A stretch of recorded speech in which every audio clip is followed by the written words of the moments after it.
दोस्तों आप सभी जो भी स्टूडेंट इस वीडियो को देख रहे हैं उन्होंने इस वीडियो को इसलिए क्लिक किया है क्योंकि उनके एग्जाम आने वाले हैं और मेजोरिटी ऑफ द स्टूडेंट की यही दिक्कत है कि अभी तक उन्होंने कुछ पढ़ा नहीं है और वो काफी टेंशन में इधर उधर घूम रहे हैं और सभी से एडवाइस मांग रहे हैं, लेकिन अभी तक कुछ अच्छी टिप्स नहीं मिल पाई है कि इतने कम समय में अच्छा स्कोर कैसे हासिल करें। तो यार इतनी सी बात आखिर हम किस लिए हैं, हम आपको इस सभी समस्या को अभी दूर करते हैं। दोस्तों आप सभी को ये तो पता होगा कि कम टाइम में ज्यादा सिलेबस कवर करना यानी कि आपको स्मार्ट वे में स्टडी करनी पड़ेगी।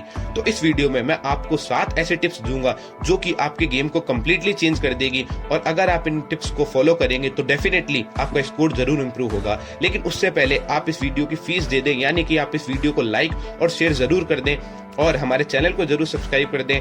और अगर आपको वीडियो में कुछ अच्छा लगता है तो आप इस वीडियो के अंत में एक प्यारा सा कमेंट जरूर करें। अब शुरुआत करते हैं टिप नंबर 1 के साथ, use picture and animation for your study, यानी कि पढ़ाई के लिए एनिमेशन और पिक्चर का जरूर इस्तेमाल करें। दोस्तों ये सबसे बेस्ट तरीका है किसी भी चीज को कम टाइम में ज्यादा लंबे समय तक याद रखने का।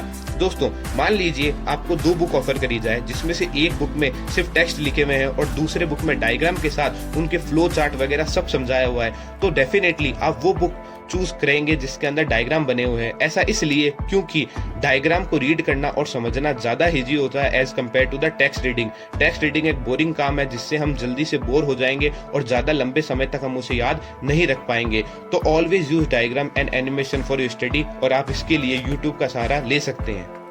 दोस्तों बात करते हैं टिप नंबर 2 की, make example and code series. दोस्तों स्कूल की साइंस क्लास में जब हमें सर ने पहली बार पीरियोडिक टेबल दिखाई थी और ये हमसे कहा था कि हमें इसे याद करना है, तो एक बार तो हमारी सांसें अटक गई थी। लेकिन जैसे ही सर ने उसे याद करने की ट्रिक बताई, जैसे हेलिना करे रब से फरियाद, बेटा मांगे कार स्कूटर बाप रोए, इन सभी चीजों के बाद आज तक हमें वो पीरियोडिक टेबल याद है।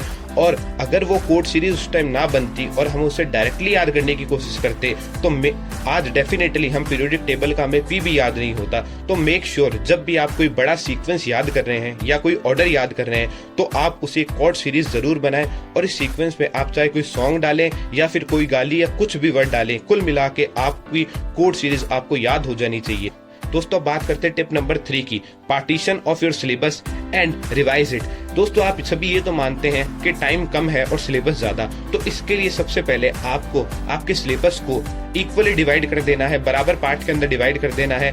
अब कई बच्चे ऐसे होते हैं जो कि सिलेबस को जल्दी जल्दी कवर करने के चक्कर में एक दिन में सारे चैप्टर याद करने की कोशिश करते हैं और जैसे उनको एक दिन में एक चैप्टर याद हो जाता है वो डायरेक्टली नेक्स्ट चैप्टर पे जंप कर देते हैं और ये उनकी सबसे बड़ी गलती होती है। क्योंकि दोस्तों रिसर्चर ये कहते हैं कि हमारा जो माइंड होता है वो पानी से भरी एक बाल्टी की तरह होता है जिसमें एक नीचे छोटा छेद होता है, और अगर हमने एक दिन में उस बाल्टी को फिल कर दिया तो वो जो छेद है उसमें से धीरे धीरे पानी गिरना चालू हो जाएगा और अगर वो बाल्टी दोबारा फिल नहीं करी गई तो पानी खत्म हो जाएगा। सेम उसी तरह अगर हमने हमारे सिलेबस को पार्टीशन ना करके एक के बाद एक चैप्टर उसमें फिल करते गए और बल्क में पीछे वाले चैप्टर रिवाइज नहीं करें तो जिस तरीके से पानी गिरता है उसी तरीके से चैप्टर हमारे दिमाग से स्किप हो जाएंगे। तो मेक श्योर आप आपके सिलेबस का पार्टीशन जरूर करें और कंटिन्यूसली उसे रिवाइज करें। दोस्तों बात करते हैं टिप नंबर 4 की, जो की है डोंट जस्ट री read the notes rather than understand the notes.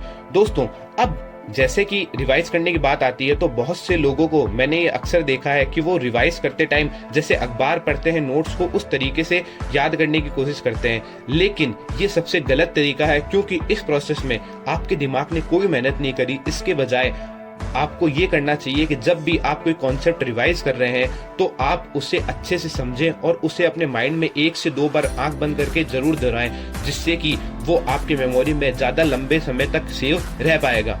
दोस्तों बात करते हैं टिप नंबर 5 की, जो की है टेस्ट योरसेल्फ। दोस्तों अब मान लीजिए कि आपने चारों टिप्स अच्छे से फॉलो करी है और आने वाले कोर्स को भी आपने याद कर लिया, लेकिन आपको कैसे पता चलेगा कि वो चैप्टर आपको कंप्लीटली याद हो चुका है? इसका सबसे बेस्ट तरीका है खुद का टेस्ट लेना। इसलिए आप ये करें कि एक चैप्टर जैसे ही आपने याद कर लिया तो उसके सभी टॉपिक एक पेज पर लिखें और एक तरफ आप अपने नोट्स रखें बट छुपा के। अब चैप्टर का पहले टॉपिक को पढ़ें और बोलना शुरू करें, और अगर आप बिना रुके उसे बोल देते हैं जैसा कि नोट्स में लिखा हुआ है तो कांग्रेचुलेशन, उस टॉपिक में आप पास हो गए हैं। और अगर आप उस टॉपिक में अटक अटक के बोल रहे हैं और या फिर बोल ही नहीं पा रहे तो उस टॉपिक को आप रेड मार्क लगा दें, यानी कि आपको इसे दोबारा रीड करना है।